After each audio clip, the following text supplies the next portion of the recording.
Ayan guys, kukunin natin ang orchids na may bulaklak na siya guys. Ayan guys. Kunin natin, okay.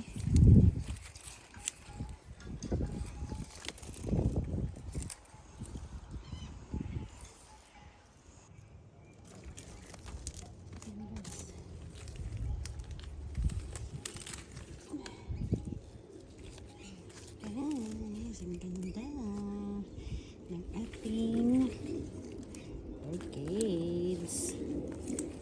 Magbigay pa rin siya guys. Hindi pa rin niya ako binigo. Yan guys. Yahoo!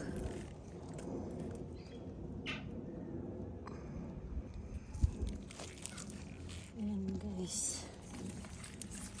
Iba i-transfer ko yan pag ano na summertime, i-transfer ko sila sa lupa para ano freedom nila guys ba, hindi ko na sila ilagay sa pots sa kaang.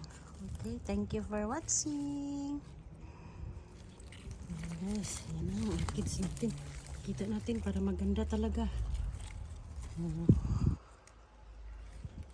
Diba? Thank you for watching.